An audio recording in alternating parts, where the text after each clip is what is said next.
بسم اللہ الرحمن الرحیم الحمد للہ رب العالمین والصلاة والسلام علی سیدنا و نبینا و حبیبنا و مولانا محمد النبی الکریم وعلی آلہ و اصحابہ اجمعین وعلی کل من تبعہم بإحسان الی یوم الدین۔ حضرت مولانا محمد حنیف جالندری صاحب، مولانا احمد حنیف صاحب، حضرات علماء کرام، معزز حاضرین، خواتین و حضرات، السلام علیکم ورحمۃ اللہ تعالی وبرکاتہ۔ وعلیکم السلام ورحمۃ اللہ وبرکاتہ۔ آج مجھے اس مبارک جامعۃ الخیر میں حاضر ہو کر انتہائی مسرت ہو رہی ہے، کیونکہ اس سے پہلے میری اس ادارے میں حاضری ایسے وقت ہوئی تھی جب یہ اپنے عہد رضاعت میں تھا، ماشاء اللہ۔ اور اس موقع پر دل سے یہ دعا نکلی تھی کہ اللہ تبارک و تعالی اس کو علم کا، تعلیم کا، دین کا ایک عظیم مرکز بنائے۔ آج الحمدللہ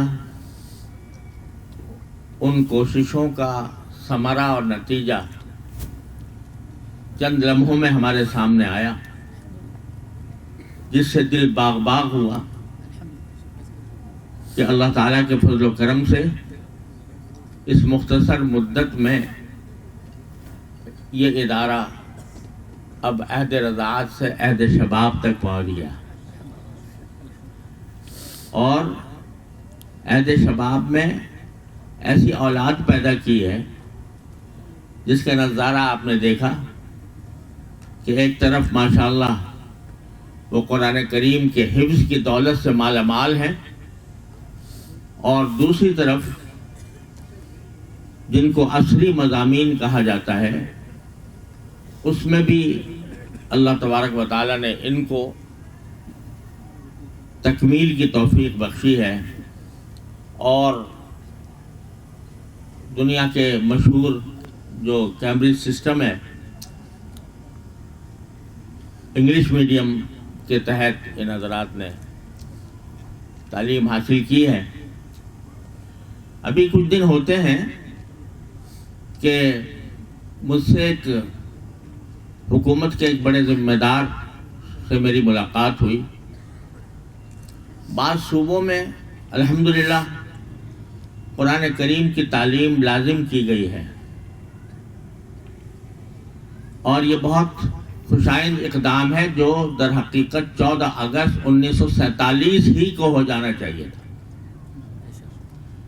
اس میں بڑی تاخیر ہوئی،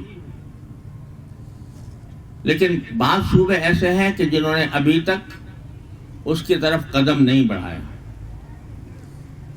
میں ان سے بات کر رہا تھا کہ آپ اس کو جلد از جلد خود اپنے صوبے میں بھی اس نظام کو نافذ فرمائیں، اور بچہ جب میٹرک تک پہنچے تو میٹرک تک پہنچنے سے پہلے پچھلے پرائمری کے 5 سالوں کے اندر کم از کم ناظرہ قرآن اس کا پورا ہو جائے۔ تو وہ کہنے لگے کہ دوسرے مضامین کے ساتھ قرآن کریم کی 5 سال میں تعلیم بہت مشکل معلوم ہوتی ہے۔ میں نے عرض کیا کہ آپ کے سرکاری وسائل کے ساتھ آپ کو یہ 5 سال میں ناظرہ قرآن پڑھانا مشکل معلوم ہوتا ہے، آپ ہمارے اداروں میں جائیے جو مدارس دینیہ نے قائم کیے ہیں۔ یہ اللہ تعالیٰ کا کرم ہے کہ مدارس دینیہ نے کوئی جہت ایسی نہیں چھوڑی جو امت کی ضرورت ہو، اور اس کو مدارس دینیہ نے کسی نہ کسی شکل میں پورا نہ کیا۔ ماشاء اللہ، الحمدللہ۔ یہ کام جو در حقیقت حکومتوں کا تھا کہ وہ نظام تعلیم ایسا قائم کرتے کہ جب بچہ تعلیم مکمل کرتا تو وہ ایک طرف قرآن کریم کا حامل ہوتا، قرآن کریم کا عامل ہوتا، اور دوسری طرف دنیا کے تمام علوم و فنون کا بھی جامع ہوتا۔ لیکن جب سارا سال تک حکومت کی طرف سے یہ ضروری اقدام نہ ہو پایا تو مسلمانوں نے، مدارس دینیہ نے، جو در حقیقت ایک اختصاصی ادارے تھے علوم دین کے لیے، انہوں نے دیکھا کہ جب دوسری جگہ کام نہیں ہو رہا ہے تو خود مدارس دینیہ نے ایسے اسکول قائم کرنے شروع کر دیے جس میں اسلامی تعلیمات معتمد طریقے سے اور اچھے معیار پر پڑھائی جائیں۔ یہ ہمارے ہاں کا عجیب صورتحال ہے کہ جو کام حکومت کے ہوتے ہیں حکومت نہیں کر پاتی، عوام خود بخود کرنا شروع کر دیتے ہیں۔ ہمارے یہاں بجلی نہیں آتی، بجلی فراہمی جو حکومت کا کام ہے اس میں وہ قاصر رہتی ہے، لوگوں نے جنریٹر لگا رکھے ہیں۔ اگر بجلی نہیں آتی لوگوں نے سولر سسٹم لگا لیے ہیں۔ تو جب وہ بجلی کی روشنی فراہم نہیں کر پا رہے اور علم کی روشنی بھی فراہم کرنے میں ناکام ہیں، تو یہ نہیں چٹائی پر بیٹھنے والے ملاؤں نے، جن کو تانے دیے جاتے تھے کہ یہ دور حاضر کے تقاضوں سے بے خبر ہیں، انہی ملاؤں نے ایسے اسکول قائم کر کے دکھائے ہیں، ایسے تعلیمی ادارے قائم کر کے دکھائے ہیں جس میں ایک طرف بچہ 5 سال میں، جن کو وہ کہہ رہے تھے کہ 5 سال کے اندر ناظرہ نہیں ہو سکتا، اس 5 سال میں حفظ مکمل کرایا، سبحان اللہ، حفظ مکمل کرایا، اور سارے عصری مضامین اعلیٰ معیار کے ساتھ دنیا کے سامنے پیش کیے۔ آج جامعۃ الخیر میں آپ نے جو منظر دیکھا، 62 طلبہ وہ ہیں جنہوں نے حفظ کی تکمیل کی ہے، الحمدللہ۔ اور اس کے ساتھ انہوں نے آپ کے سامنے انگریزی میں خطاب کیا۔ ہمارے یہاں بھی جامعہ دارالعلوم کراچی میں ایک اسکول ہے، ہیرا فاؤنڈیشن اسکول، الحمدللہ اس کے نتائج 5 سال کے اندر حفظ مکمل ہو جاتا ہے، ماشاءاللہ، اور اس کے نتائج ہمیشہ اے یا اے پلس آتے ہیں۔ ماشاءاللہ، ماشاءاللہ، اور ہمارا ایک طالب علم، ہیرا فاؤنڈیشن جامعہ دارالعلوم کراچی کا ایک طالب علم، اس نے پوری دنیا میں ٹاپ کیا، یعنی پوری دنیا میں اس نے ٹاپ کیا، یعنی کیمبرج سسٹم میں ساری دنیا کے اندر امتحانات ہوتے ہیں، او لیول اے لیول کا، تو اے لیول کے امتحان میں ساری دنیا میں سب سے زیادہ نمبر اس طالب علم نے حاصل کیے۔ اس کو دیکھیں تو اس کے سر پر عمامہ ہے، اس کے چہرے پر داڑھی ہے۔ ماشاءاللہ، ماشاءاللہ، سبحان اللہ۔ تو اللہ تبارک و تعالیٰ نے ان مدارس دینیہ سے، جہاں اپنا روایتی کام الحمدللہ بہت خوش اسلوبی کے ساتھ چل رہا ہے، وہاں اس وقت کی ضرورت کو بھی انہوں نے محسوس کر کے جگہ جگہ مدارس اسکول قائم کیے ہوئے ہیں، اور لوگوں کے لیے کوئی عذر نہیں چھوڑا۔ لوگ کہتے ہیں صاحب اگر ہم مدرسے میں بھیج دیں گے طالب علم کو تو مدرسہ کچھ دین سے تو واقف ہو جائے گا لیکن دنیا سے بے خبر رہے گا، اس واسطے ہم مدارس کے اندر اپنے بچوں کو نہیں بھیجتے۔ آج الحمدللہ مدارس دینیہ نے یہ عذر ختم کر دیا، الحمدللہ، اور صرف ایک شہر میں نہیں، جگہ جگہ جہاں بڑے بڑے مدرسے قائم ہیں وہاں ایسے اسکول بھی قائم ہیں جن میں عصری تعلیم بھی بڑے اعلیٰ معیار کے ساتھ دی جاتی ہے، اور ساتھ ساتھ قرآن کریم کا حفظ بھی مکمل کرایا جاتا ہے۔ اللہ تبارک و تعالیٰ نے ان بچوں کے ذریعے اپنے قرآن کی حفاظت کی ہے۔ قرآن کریم نے یہ فرمایا تھا کہ اِنَّا نَحْنُ نَزَّلْنَا الذِّكْرَ وَإِنَّا لَهُ لَحَافِظُونَ، ہم نے ہی قرآن نازل کیا اور ہم ہی اس کی حفاظت کریں گے۔ تو حفاظت کا ذمہ تو اللہ تعالیٰ نے لیا تھا، لیکن اللہ تعالیٰ نے اپنی ذمہ داری ان بچوں سے ادا کروائی ہے، سبحان اللہ، ان بچوں کے ساتھ ادا کروائی ہے۔ یہ معجزہ دکھایا اپنی قدرت کا کہ پچھلی کتابیں جن کو محفوظ نہیں رہنا تھا، وہ تورات ہو یا انجیل ہو یا زبور ہو، ان کے اللہ تعالیٰ نے حفاظت کا وعدہ نہیں کیا تھا، چنانچہ وہ اپنی اصل شکل میں باقی نہیں رہی۔ اب بڑی عجیب داستانیں ہیں جس کے ذریعے آج یہ بائبل کی کتابیں لوگوں کے سامنے آتی ہیں، میں اس کی تفصیل میں جاؤں تو بہت وقت چاہیے، لیکن اللہ تبارک و تعالیٰ نے یہ معجزہ دکھایا کہ قرآن کریم کی حفاظت اس طرح فرمائی ہے کہ اگر بالفرض خدا نہ کرے ساری دنیا سے قرآن کریم کے مطبوع نسخے ختم ہو جائیں، کوئی ایک نسخہ بھی باقی نہ رہے، تو یہ 12 سال کے 13 سال کے بچے اپنی زبان سے پڑھ کر پورا قرآن تیار کر دیں گے۔ سبحان اللہ، ماشاء اللہ۔ تو میرے بھائیوں، یہ حفظ قرآن کوئی معمولی نعمت نہیں ہے، یہ اللہ تعالیٰ نے جو ذمہ داری اپنے اوپر لی تھی، اس ذمہ داری کا ذریعہ اب اللہ تعالیٰ نے ان بچوں کو بنایا ہے۔ اسی لیے کہا گیا کہ جب بچے حفظ کر لے گا کوئی بچہ، تو ان کے والدین کے سر پر قیامت کے دن تاج رکھا جائے گا، سبحان اللہ، ان کے والدین کے سر پر تاج قیامت کے دن آخرت میں، اور اس بچے کو یہ کہا جائے گا کہ تم اپنے خاندان میں سے 10 افراد کا انتخاب کر لو، یہ 10 افراد ایسے 10 افراد جو جہنم میں جانے والے تھے، تم سفارش کرو گے سب کو جنت میں بھیج دیں گے۔ سبحان اللہ، سبحان اللہ، سبحان اللہ تبارک و تعالیٰ نے یہ مقام دیا ہے ان بچوں کو، یہ اعلیٰ اور عرفہ مقام دنیا کی کسی تعلیم میں حاصل نہیں ہو سکتا جو اللہ تعالیٰ نے حفظ قرآن کے اندر عطا فرمایا۔ ہم افسوس ہے کہ آج 75 سال ہمیں پاکستان کو قائم کیے ہوئے ہو چکے، لیکن جن مقاصد کے تحت وہ قائم ہوا تھا ابھی بہت تشنہ تکمیل ہے۔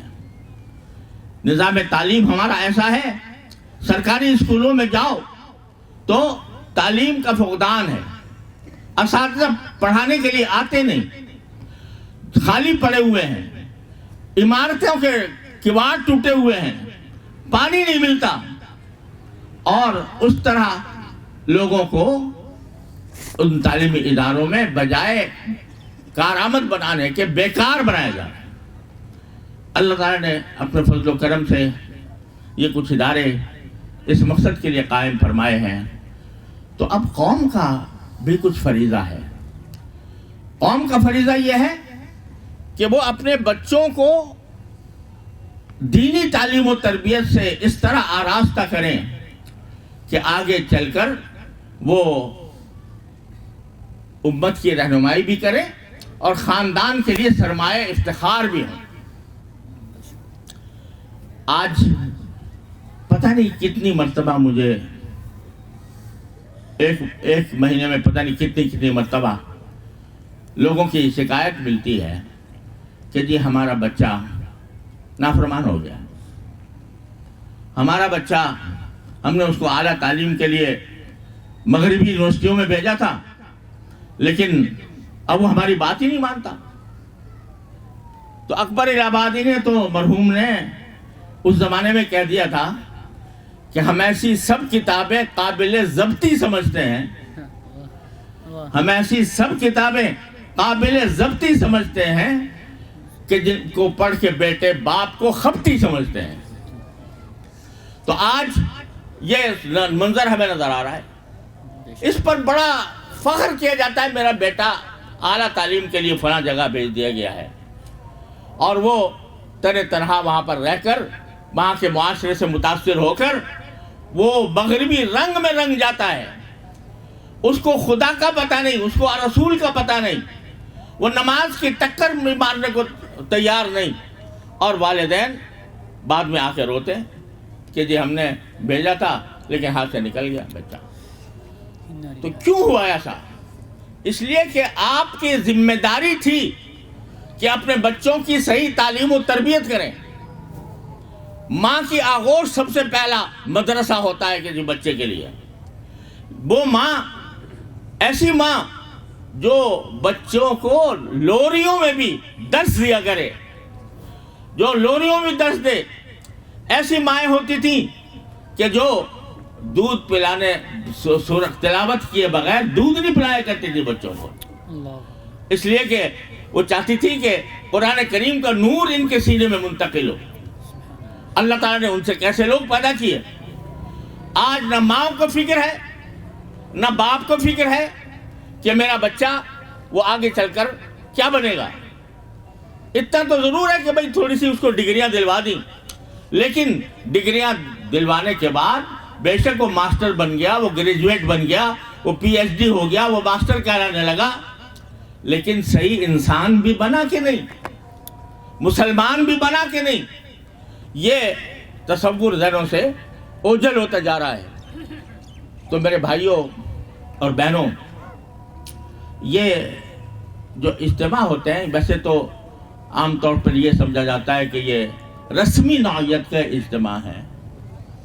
اب مدرسے نے کچھ پیداوار کی ہے, اس کو اسناد دینے ہیں, اس کی ہمت افزائی کرنی ہے, اس کے لیے رسمی جلسے منعقد ہو جاتے ہیں.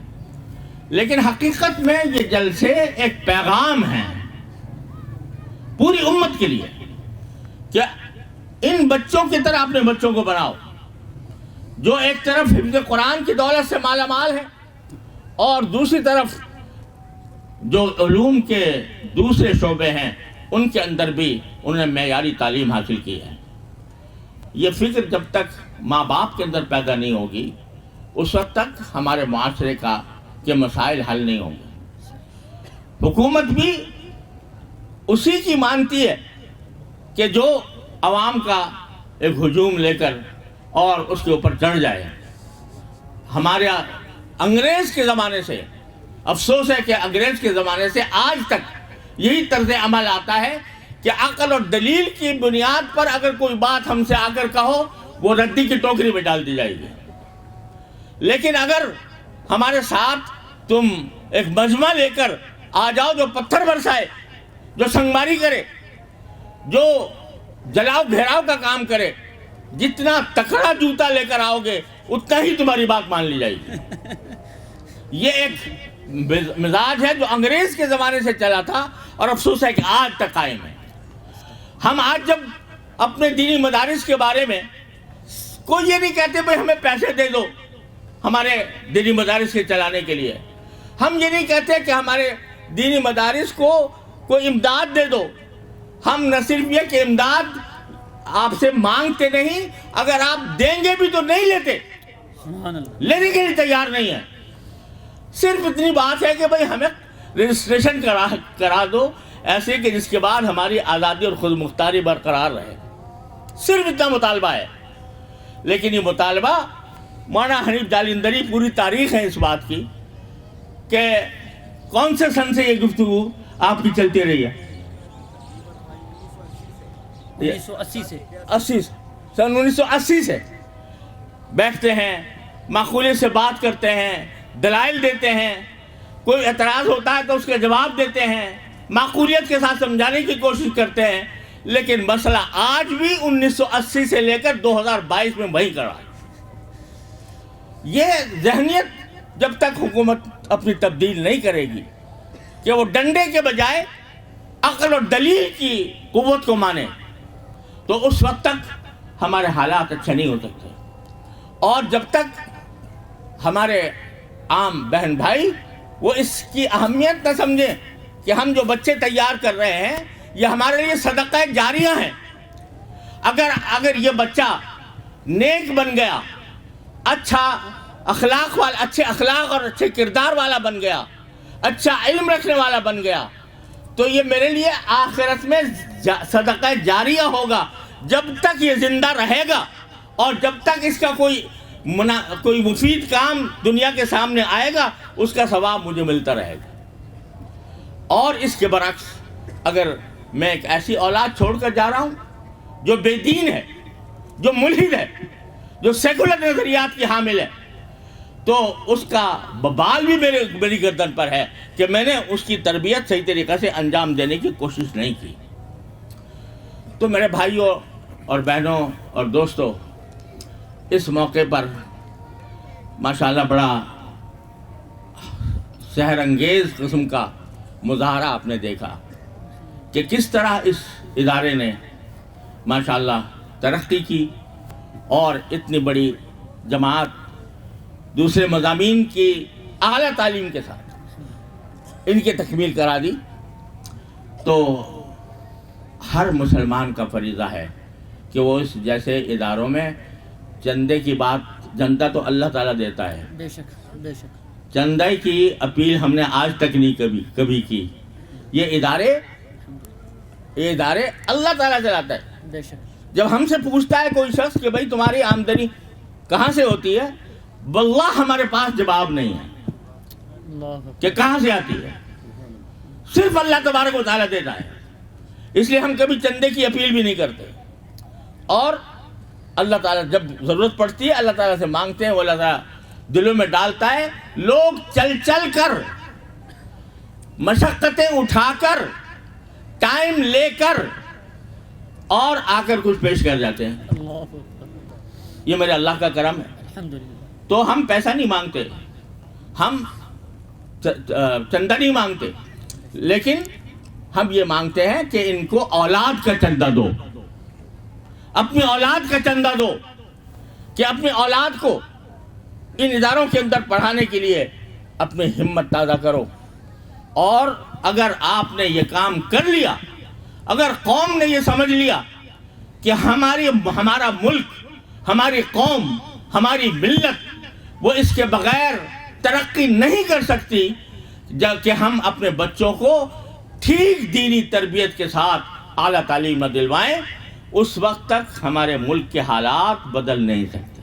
بے شک. یہ کیسی افسوسناک بات ہے کہ اعلیٰ عہدوں پر پہنچ کر، وزارتوں اور حکومتوں پر پہنچ کر قل واللہ بھی لوگ صحیح نہیں پڑھ سکتے. پوچھا گیا قل واللہ پڑھ لو تو نہیں پڑھا گیا. تو بھائی یہ اس قدر افسوسناک صورتحال ہے. اور اصل کا کام تو یہ حکومت کے کرنے کا تھا، لیکن الحمدللہ یہ ادارے یہ بیڑا لے کر اٹھے ہیں. اللہ تعالیٰ ان کو کامیابی سے ہمکنار فرمائے. میں اس موقع پر اس پیغام کے ساتھ حضرت مولانا محمد حنیف جالندری مدد اللہ کو اور ان کے ہونہار اور فاضل صاحبزادے مولانا احمد حنیف کو، جنہوں نے اس ادارے کا اہتمام سنبھالا ہوا ہے، تہہ دل سے مبارکباد پیش کرتا ہوں اور دعا کرتا ہوں کہ اللہ تبارک و تعالیٰ ان کو صدق و اخلاص کے ساتھ دین اور دنیا کی خدمت کے لیے اس ادارے کو مزید ترقی دینے کی توفیق عطا فرمائے اور اس کو دن دونی رات چوگنی ترقی حاصل ہو، اور یہاں آ کر قوم کے افراد، قوم کے فرزند وہ پکے اور سچے مسلمان بن کر جائیں. اب تو مسلمان ہونا دوسری نمبر پر بات ہے، انسان بننا بھی، انسان بننے کا بھی قحط ہو گیا ہے. آج دیکھو ہماری جو ملت کے رہنما ہیں وہ کیسی زبان بول رہے ہیں، کیسے الفاظ استعمال کر رہے ہیں، کن کن اسالیب میں وہ ایک دوسرے پر گولہ باری کر رہے ہیں. یہ کسی مسلمان کا شیوا تھا؟ یہ کسی انسان کا شیوا تھا کہ وہ ایک دوسرے کے اوپر اس طرح بمباری کریں؟ یہ اس وجہ سے کہ دین ان کے رگ و پے میں نہیں سمایا. اخلاق، رسول کریم صلی اللہ علیہ وسلم نے فرمایا تھا انما بعثت لاتمم مکارم الاخلاق، مجھے بھیجا ہی اس لیے گیا ہے تاکہ اخلاق کے مکارم کو میں مکمل کر کے دکھاؤں کہ ایسے ہوتے ہیں اخلاق. یہ میں نے صحابہ کرام چھوڑے ہیں، 1,24,000 صحابہ کرام، جن کے بارے میں ڈنکے کی چوٹ آپ نے فرما دیا کہ اصحابی کا نجوم ایہم اقتدیتم اہتدیتم. میں نے اپنے صحابہ ستاروں کی طرح چھوڑے ہیں، ان میں سے جس کی بھی خدا کر لو گے ہدایت پا جاؤ گے. سبحان اللہ سبحان اللہ. رسول کریم صلی اللہ علیہ وسلم کی تشریف آوری کا مقصد یعلمہم الکتاب والحکمہ ویزکیہم، تعلیم بھی کتاب کی، قرآن کریم کی، بلکہ 4 مقاصد بیان فرمایا. یتلو علیہم آیاتہ، وَيُعَلِّمُهُمُ الْكِتَابَ وَالْحِکْمَةَ وَيُزَکِّیہم۔ تلاوت کرنا قرآن کریم کی آیات کی نبی کریم صلی اللہ علیہ وسلم کا پہلا منصب تھا، تلاوت۔ یہ جو آج لوگ کہتے ہیں کہ بغیر سمجھے تلاوت کرنے سے کیا فائدہ، طوطے مینا کی طرح رٹا دیا گیا، وہ معنی سمجھتے نہیں، تو فائدہ کیا ہے؟ یہ قرآن کریم سے اور نبی کریم صلی اللہ علیہ وسلم کے مناسب نبوت سے جہالت اور غفلت کی دلیل ہے۔ بے شک آپ کا پہلا منصب یہ بتایا کہ لوگوں کے سامنے آیات تلاوت کریں، اور حکم دیا فَإِذَا قَرَأْنَاهُ فَاتَّبِعْ قُرْآنَهُ۔ جب جبریل امین آپ کے پاس قرآن کریم کی تلاوت کریں تو آپ انہی کی تلاوت کے طریقے پر آپ بھی تلاوت کریں، جس سے علم تجوید پیدا ہوا، قرآن کریم کو صحیح طریقے سے پڑھنے کا۔ دنیا کی کسی ملت میں، کسی قوم میں علم تجوید کی کوئی نظیر آپ کو نہیں ملے گی۔ کوئی علم، کوئی زبان، اس میں کوئی ایسا علم نہیں ہوتا جو یہ کہے کہ بھائی اے کہاں سے نکلے گی اور بی کہاں سے اور سی اور ڈی کہاں سے نکلے گی، اور اس کا مخرج کیا ہوگا اور اس کی صفات کیا ہوں گی۔ یہ اللہ تعالیٰ نے قرآن کریم کی حفاظت کے لیے اور فَاتَّبِعْ قُرْآنَهُ کی تعمیر کے لیے علم تجوید کی بنیاد ڈالی، جس سے کہ آج الحمدللہ قرآن کریم صحیح پڑھا جاتا ہے۔ یہ بذات خود یہ نعمت ہے، بذات خود ایک نیکی ہے، اور اس کے ایک حرف پڑھنے پر 10 نیکیاں اللہ تبارک و تعالیٰ لکھتے ہیں۔ تو یہ تھا۔ پھر یعلمہم الکتاب الگ، تلاوت الگ، اور کتاب اللہ کی تعلیم الگ، یعنی وہ الگ مقصد ہے، اور کتاب اللہ کی تعلیم یعنی اس کے مضامین کو ذہن نشین کرانا الگ مقصد ہے۔ پھر وہ بھی کافی نہیں، حکمت بھی سکھائی رسول کریم صلی اللہ علیہ وسلم نے، جسے بتا دیا کہ حکمت اور عقلی اعتبار سے اگر کسی چیز کا جائزہ لینا ہو تو معیار صرف رسول اللہ صلی اللہ علیہ وسلم کی ذات ہے۔ جو آپ فرمائیں وہ حکمت ہے، کوئی اور فلسفی آ کر کوئی اور فلسفہ لے کر آئے وہ حکمت نہیں ہے۔ حکمت وہ ہے جو نبی کریم سرور دو عالم صلی اللہ علیہ وسلم لے کر تشریف لائے، یعلم الکتاب والحکمہ۔ اور پھر اس پر بھی اکتفا نہیں، تلاوت بھی سکھا دی، کتاب اللہ کی تعلیم بھی دے دی، اس کا مطلب بھی سکھا دیا، حکمت کی باتیں بھی سکھا دی۔ یہ بھی کافی نہیں، وَيُزَكِّيهِمْ، اور ان کے اخلاق کو پاک صاف بنائے۔ یہی 4 چیزیں ہیں جو ہمارے مدارس اور اسلامی اسکول جن فرائض کو ادا کر رہے ہیں، وہ الحمدللہ یہ 4 چیزیں ہیں۔ اس کی اہمیت سمجھنے کی ضرورت ہے۔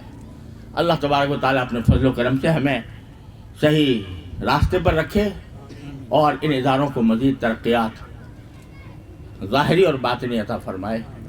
میرا پیغام ماشاءاللہ جو مسلمان حضرات موجود ہیں ان کے لیے یہی ہے کہ وہ آپ اپنے بچوں کی فکر کریں۔ یا ایھا الذین آمنوا قوا انفسکم واہلیکم نارا، اے ایمان والو اپنے آپ کو بھی جہنم سے بچاؤ، اپنے گھر والوں کو بھی جہنم سے بچاؤ، تمہاری ذمہ داری ہے۔ اور ورنہ اگر تم نے یہ ذمہ داری ادا نہ کی، تم چاہے کتنے پاک باز ہو، تم چاہے کتنے نمازی ہو، صف اول کے پابند ہو، لیکن اگر تمہارا بچہ گمراہ ہو رہا ہے، غلط راستے پر جا رہا ہے، تمہاری گردن پکڑی جائے گی آخرت کے اندر۔ اللہ تعالیٰ اپنے رحمت سے ہم سب کو اپنی یہ ذمہ داریاں ادا کرنے کی توفیق عطا فرمائے۔ میں تہہ دل سے مبارکباد پیش کرتا ہوں حضرت مولانا محمد حنیف جالندری صاحب کو، ان کے ہونہار صاحبزادے فاضل صاحبزادے مولانا احمد حنیف کو، جن کا حسن انتظام ہمیں اس وقت نظر آ رہا ہے۔ اللہ تعالیٰ ان کی عمر میں، علم میں، عمل میں برکتیں عطا فرمائے، اور ان کاموں کے اندر صدق و اخلاص کے ساتھ آگے بڑھتے رہنے کی توفیق عطا فرمائے۔ اور میں تمام اپنے جو حضرات یہاں پر تشریف فرما ہیں ان سب کا شکر گزار ہوں کہ انہوں نے اس تقریب کو رونق بخشی۔ اللہ تبارک و تعالیٰ ان کو بھی بہترین جزا عطا فرمائے۔ وآخر دعوانا ان الحمدللہ رب العالمین۔ اللہم صلی وسلم وبارک علی سیدنا مولانا محمد کما صلیت وسلمت وبارکت علی ابراہیم وعلی آل ابراہیم انک حمید مجید۔ ربنا ظلمنا انفسنا وان لم تغفر لنا وترحمنا لنكونن من الخاسرین۔ ربنا آتنا في الدنيا حسنة وفي الآخرة حسنة وقنا عذاب النار اللهم انفعنا بما علمتنا وعلمنا ما ينفعنا اللهم انفعنا بما علمتنا وعلمنا ما ينفعنا یا اللہ یا رحمان یا رحیم یا کریم اپنے فضل و کرم سے ہمارے تمام گناہوں کو معاف فرما یا اللہ ہمارے تمام چھوٹے بڑے اگلے پچھلے خفیہ علانیہ ہر طرح کے گناہوں کو معاف فرما یا اللہ یا رحمان یا رحیم یا کریم اپنے فضل و کرم سے ہمیں اپنے اولاد کو صحیح تعلیم و تربیت دینے کی توفیق عطا فرما یا اللہ یہ ادارہ جو اسی مقصد کے لیے قائم کیا گیا ہے اللہ اس کو ظاہری اور باطنی ترقیات عطا فرما ان کو صدق و اخلاص کے ساتھ دین اور مسلمانوں کی خدمت کی توفیق عطا فرما ہر طرح کے شر سے اس کی حفاظت فرما حاسدین کے حسد سے نظر بد سے اے اللہ اس کی حفاظت فرما اور اللہ اس کو خالص اپنی رضا کی خاطر دین اور علم دین کی خدمت کی توفیق عطا فرما یا اللہ یا رحمان یا رحیم یا کریم ہمارے سارے مسلمانوں کو اپنے اولاد کی تعلیم و تربیت کی طرف متوجہ فرما یا اللہ یا رحمان یا رحیم ہمارا ملک اس وقت طرح طرح کے بحرانوں کا شکار ہے اقتصادی بحران بھی ہے سیاسی بحران بھی ہے اے اللہ ہم اپنی منزل سے بہت دور چلے گئے اور اس کی وجہ سے اے اللہ ہم مصائب کے عالم کا شکار ہیں یا اللہ یہ سب ہماری گناہوں کی سزا ہے یا اللہ ہماری مغفرت فرما دے یا اللہ ہماری شامت اعمال کو دور فرما دے ہمارے ملک کو ترقی اور استحکام عطا فرما اپنے اصل مقصد وجود کی طرف لوٹنے کی توفیق عطا فرما یا اللہ پاکستان کی حفاظت فرما یا اللہ پاکستان کی حفاظت فرما یا اللہ دنیا پاکستان کی اس لیے دشمن ہے کہ وہ اسلام کے نام پر قائم ہوا اس لیے دشمن ہے کہ وہ ایٹمی طاقت بن گیا اس کو یا اللہ اس کے اتحاد کو پارا پارا کرنے کی فکر میں دشمن لگے ہوئے ہیں اے اللہ اپنے رحمت سے اپنے فضل و کرم سے ان کے سازشوں کو ناکام بنا دے اور پاکستان کو صحیح معنی میں اسلامی فلاحی مملکت بننے کی توفیق عطا فرما ہمارے عوام زعماء حکام سب کو ہدایت فرما یا اللہ ہم سب کی ہدایت کا سامان فرما دے یا اللہ یا رحمان یا رحیم یا کریم اپنے فضل و کرم سے ہمارے تمام مسائل عافیت کے ساتھ حل فرما دے اے اللہ حضرت مولانا مفتی محمد رفیع عثمانی صاحب رحمۃ اللہ تعالی علیہ اور حضرت مولانا جلیل الرحمن انبری صاحب کا انہی زمانے میں انتقال ہوا اے اللہ ان کی مکمل مغفرت فرما ان کے درجات بلند فرما یا اللہ ان کے خیر کو جاری اور ساری رکھیے یا اللہ حضرت مولانا محمد حنیف جالندری صاحب بھی کافی عرصے سے عدالت کا شکار رہے اس کے باوجود ماشاءاللہ جوانوں کی طرح کام کرتے ہیں جوان ہے ابھی ماشاءاللہ اور اسی طرح کام بھی کرتے ہیں تو اللہ تعالیٰ ان کے کاموں میں برکت عطا فرمائے صحت و قوت کاملہ عطا فرمائے اور ہر طرح کے شر سے ان کی حفاظت نظر بد سے حفاظت فرمائے یا اللہ تمام حاضرین اور حاضرات جو اس جلسے میں موجود ہیں یا اللہ ان سب کی حاجتیں اپنے فضل و کرم سے پوری فرما یا اللہ سب کی حاجتیں پوری فرما دے یا اللہ ہم میں جو بیمار ہیں انہیں شفاء کامل و عاجل عطا فرما یا اللہ جو تنگ دست ہیں ان کے تنگ دستی کو دور فرما جو مقروض ہیں ان کے قرضوں کی ادائیگی کا سامان فرما جو بے روزگار ہیں ان کو حلال واسع روزگار عطا فرما یا اللہ اور جو کسی اور طرح پریشان ہیں یا اللہ ان کی پریشانیوں کو دور فرما دے اللہم ارحمنا اللہم ارحمنا اللہم اغفر لنا ورحمنا اللهم لا تدع لنا ذنبا الا غفرته ولا هما الا فرجته ولا دينا الا قضيته ولا حاجة من حوائج الدنيا والآخرة الا قضيتها ويسرتها يا ارحم الراحمين وصلى الله تعالى على خير خلق